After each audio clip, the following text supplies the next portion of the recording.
Hai semua, nama saya Ferdinand Bonfilio Simamora dari 10 MIPA 3 dari Sekolah Pangudi Luhur 2 Servasius kelompok 11 sebagai host kalian dalam podcast hari ini.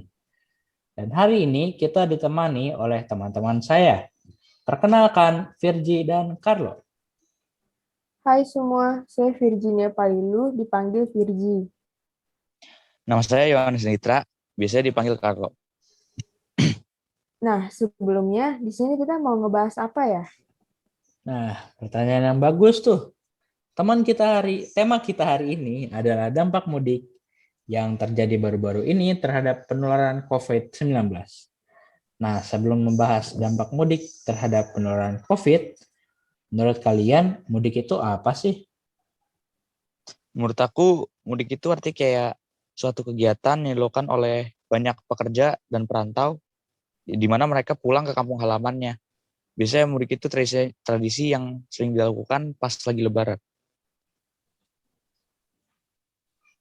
Oke, pendapat yang bagus tuh, Virgi.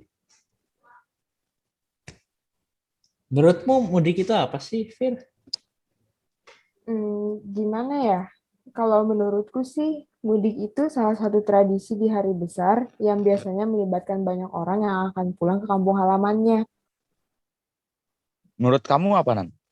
Menurut aku, mudik itu adalah aktivitas yang dilakukan banyak orang dalam masa Lebaran untuk kembali ke kampung halaman mereka untuk bertemu dan bersosialisasi bersama keluarga dan teman-teman mereka di kampung halaman mereka.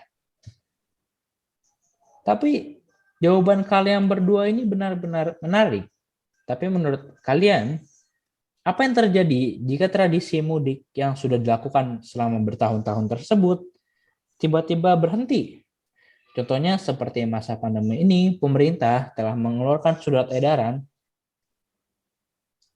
yaitu Surat Edaran Kepala Satgas Penanganan COVID-19 nomor 13 tahun 2021 tentang peniadaan mudik pada bulan Ramadan dan Hari Raya Idul Fitri tahun 1442 Hijriah. Setelah mendengar aturan tersebut, menurut kalian apakah para mudik akan membatalkan kegiatan mudik ataukah pemudik akan keras kepala dan tetap melaksanakan mudik? Itu sih ya kembali ke orangnya masing-masing. Banyak kok orang-orang baik yang taat dengan kebijakan yang telah diberikan. Tapi ada juga orang yang kurang pengetahuan pasti akan melanggar kebijakan yang telah dibuat.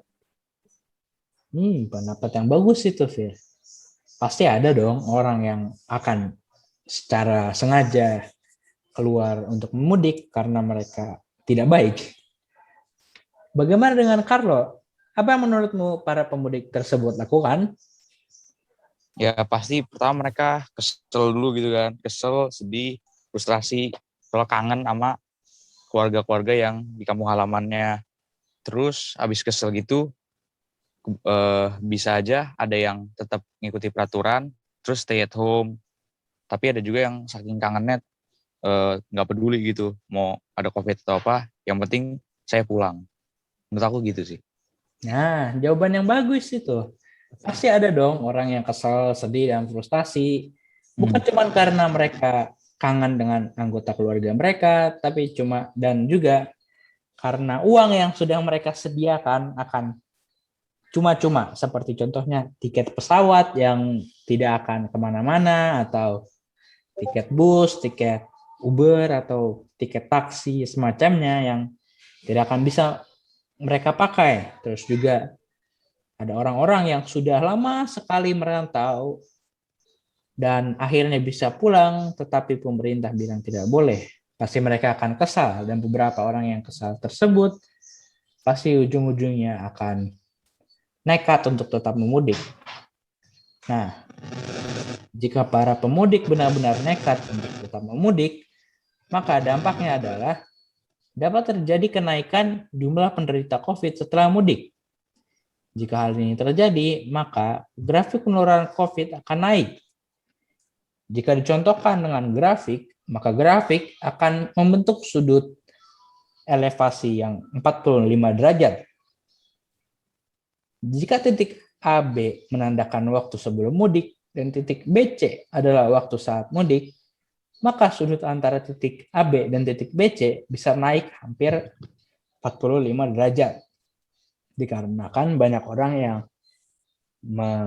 berada di dalam area yang sangat sempit, seperti contohnya pesawat, bus, taksi, atau terminal, di tempat di mana COVID bisa menyebarkan diri sendiri.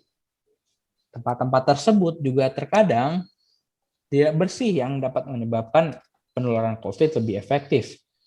Dan juga orang-orang yang biasanya memaksa dan nekat untuk tetap menjalankan mudik tersebut, biasanya juga tidak tahu informasi apa-apa tentang COVID dan biasanya tidak memakai penutup muka atau masker. Iya, tapi yang sudah terjadi biarkanlah terjadi.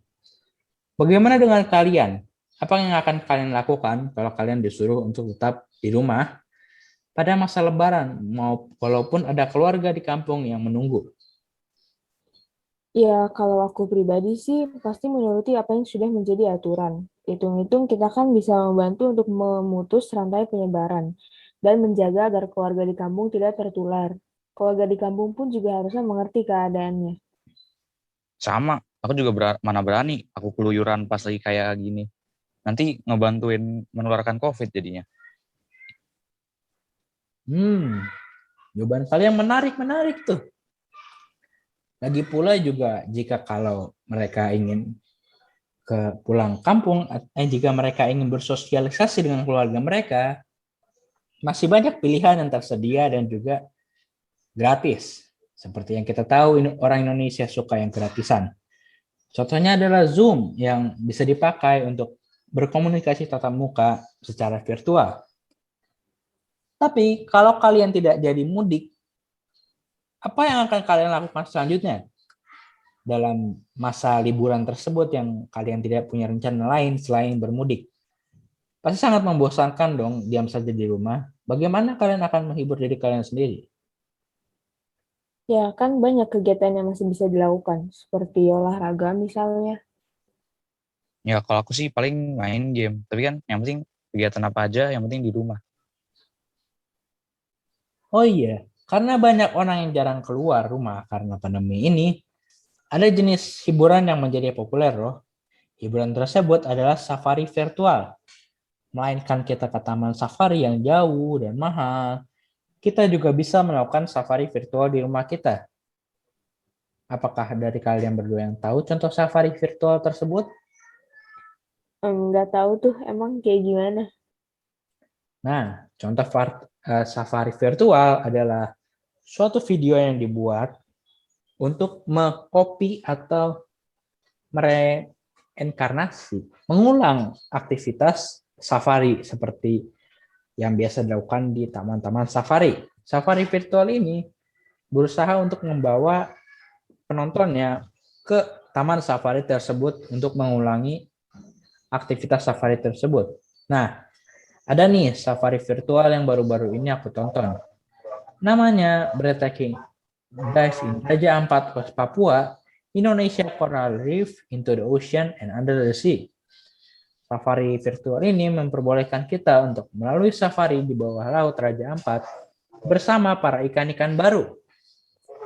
Beberapa contoh spesies ikan yang bisa aku identifikasi di safari tersebut diantaranya Ocellaris fish, bicolor angelfish, dan blue strip pangler.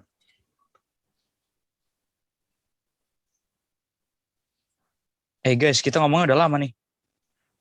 Oh iya lupa, udah lama banget nih kita podcastnya ya. Gimana kalau kita sudahi di sini saja? Iya, nggak apa-apa kok. Ya, jadi itulah podcast kami. Saya Ferdinand sebagai host. Saya Virgi. Dan saya Carlo. Semoga podcast kali ini bisa menjadi sarana edukasi bagi para pendengar-pendengar sekalian. Sampai jumpa lagi.